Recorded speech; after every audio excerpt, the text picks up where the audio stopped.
Boa noite, vamos então dar sequência aos nossos estudos, né, nas quartas-feiras, e como fazemos todas as quartas, primeiramente agradecemos ao Pai da Vida pela oportunidade, pelo dia, agradecemos aos espíritos amigos que nos intuem, que nos faz buscar, né, na literatura espírita alguma coisa boa para acrescentarmos ao nosso cabedal de conhecimento. E na noite de hoje, Senhor, te rogamos que permita aos nossos amados benfeitores nos intuir, nos auxiliar no nosso pequenino estudo, para que possamos agregar um pouquinho mais de conhecimento na nossa marcha evolutiva. Que a paz de nosso Senhor Jesus permaneça conosco hoje, agora e sempre. Que assim seja. Bom, hoje, né, Emmanuel, né, Cartas de Paulo. Vamos lá. Nosso livrinho. Qual que é o estudo de hoje? Hoje nós vamos estudar um parágrafo da Carta de Paulo, primeira carta aos Coríntios, capítulo 5, versículo 6. Né? Esse parágrafo, Paulo diz o seguinte aos Coríntios: não sabeis que um pouco de fermento leveda toda a massa? Fez um pequeno lembrete, né, aos coríntios da época. E Emmanuel pegou esse parágrafo para a gente estudar hoje, através do livro Fonte Viva, da Federação Espírita Brasileira. Ele colocou o tema para nossa reflexão: fermento espiritual. Então vamos lá ver o que Emmanuel nos traz para refletir. Ele nos diz o seguinte: o fermento é uma substância que excita outras substâncias, e nossa vida é sempre um fermento espiritual com que influenciamos as existências alheias. Ninguém vive só. Temos conosco milhares de expressões do pensamento dos outros, e milhares de outras pessoas nos guardam a atuação mental, inevitavelmente.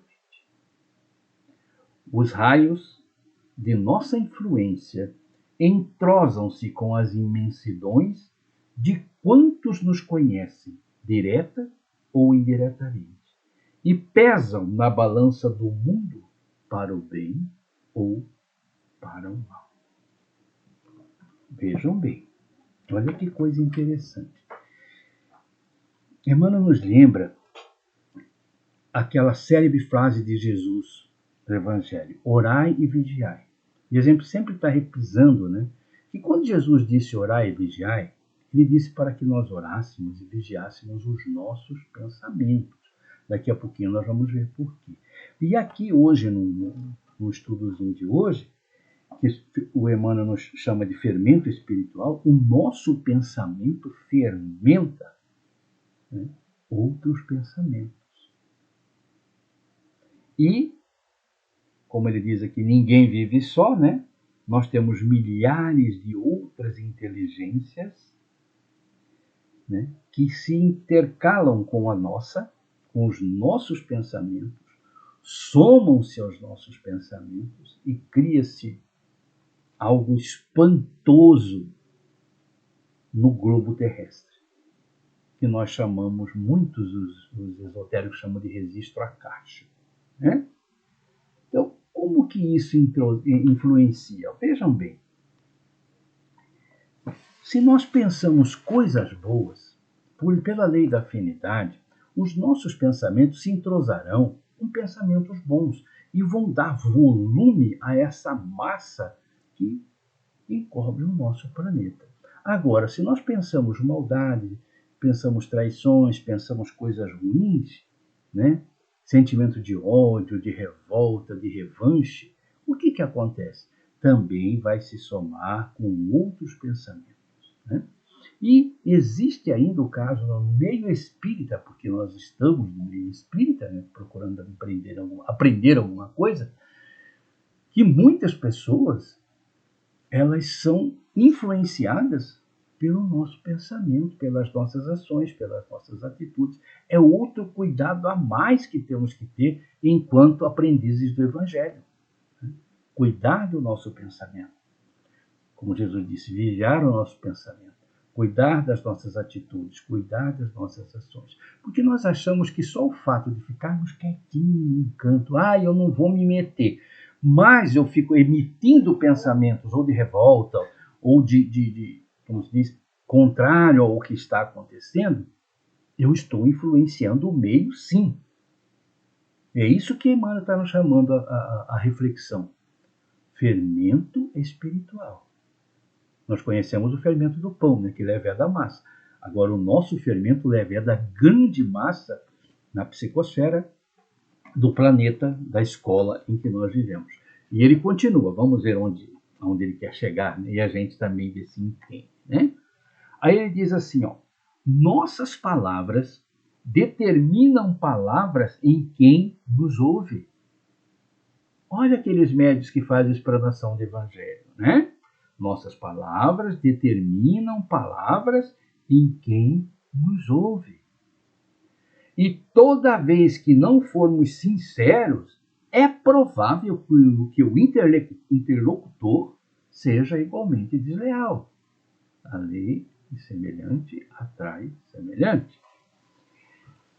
Nossos modos e costumes geram modos e costumes da mesma natureza em torno de nossos passos, mormente naqueles que se situam em situação inferior à nossa, nos círculos da experiência e do conhecimento. Olha a gravidade disso aqui. Nossas atitudes e atos criam atitudes e atos do mesmo teor, enquanto os nos rodeiam. Porquanto aquilo que fazemos atinge o domínio da observação alheia, interferindo no centro de elaboração das forças mentais de nossos semelhantes. Olha aí um lembretezinho, né, fantástico para os papais, para as mamães, para as vovós. Né? Nós somos exemplo para os nossos filhos. Nós somos os verdadeiros influenciadores dos nossos menores, dos nossos pequenos, que são a esperança para um mundo melhor. E quando ele diz aqui, nossos modos e costumes geram modos e costumes da mesma natureza em torno dos nossos passos, principalmente naqueles nossos irmãos que estão em situação inferior. Inferior, que ele diz, na experiência, no círculo da experiência e do conhecimento, ou seja, estão começando o seu caminhar. Nós somos responsáveis, sim, por essa juventude que está começando a caminhar em experiência, em conhecimento. Infelizmente, meus irmãos, nós estamos vendo que não é bem assim. Hoje não tem mais, o influenciador não é mais papai, mamãe, os professores, os educadores. Os influenciadores, os influencers, entre aspas, né, são pessoas que não vamos entrar em detalhe, porque não vale a pena. Tá?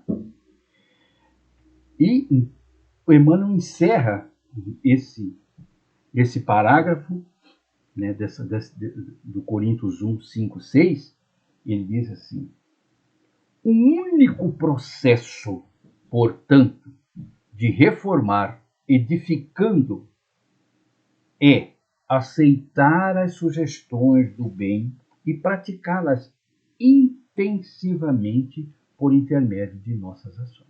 É o único processo, né, que a gente pode reformar, pode melhorar, pode consertar a rota ainda, é aceitar as edificações, as sugestões do bem e praticá-las, né, por intermédio das nossas ações.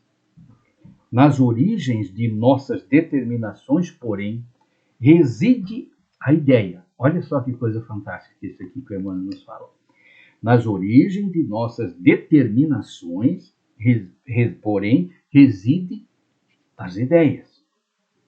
A mente, em razão disso, é a sede de nossa atuação pessoal, onde estivermos.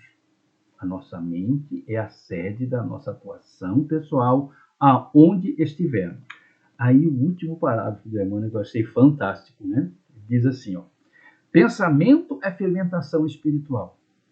Em primeiro lugar, vamos gravar isso aqui que eu falo brincando, né? Vai cair no Enem para entrar no céu. Mas ele diz assim, ó: em primeiro lugar, estabelece atitudes. Em primeiro lugar. Em segundo, gera hábitos nos pensamentos. E depois, em terceiro, governa expressões e palavras, por intermédio das quais a individualidade, que somos nós, influencia na vida e no mundo. A escola toda. Não é só na nossa vida íntima, pessoal, não. Influencia na escola toda. Por isso que as religiões cristãs, as religiões que buscam Deus na sua essência, recomendam aos seus adeptos que permaneçam sempre em oração, porque aí emitimos bons pensamentos para o alto, para que isso contamine o todo. Entendemos agora por que nós devemos orar e rezar toda noite, quando deitarmos ou de manhã nos levantarmos, nos momentos de alegria, nos momentos de tristeza, sempre emitindo bons pensamentos, porque além da nossa vida influenciamos o mundo. E ele encerra nos dizendo: regenerado, pois, o pensamento de um homem, o caminho que o conduz ao Senhor se lhe revela reto e limpo, quando nosso pensamento está regenerado. Ou seja, é difícil? Claro que é. Dificílimo, em virtude do nosso estágio de evolução. Muito difícil pensarmos só o bem. Porque o cotidiano da nossa vida, a nossa vida diária, nos traz situações em que podemos até não expor ou exteriorizar o nosso sentimento de momento. Mas a gente pensa. A gente costuma pensar, eu sempre cito como exemplo no trânsito aqui na nossa cidade. De vez em quando a gente se estressa no trânsito, a gente pode até não xingar, pode até não tomar atitude, mas a gente pensa. Né? Então, o pensamento regenerado, que para nós é uma coisa muito difícil, mas não é impossível, a gente pode começar devagarzinho. Né? Como o Chico nos diz, podemos recomeçar agora e fazer um novo fim, ou seja, e exercitando, né, esse pensamento, porque um anula o outro. Ou seja, eu pensei em xingar, mas também ao mesmo tempo falando, não vou xingar. Porque eu vou estar colaborando para a formação de uma massa cinzenta, né, densa sobre o nosso planeta, sobre a nossa cidade, sobre o nosso estado, sobre o nosso país, sobre a minha família. Então eu vou reverter esse pensamento, contrapondo um pensamento bom, um pensamento melhor.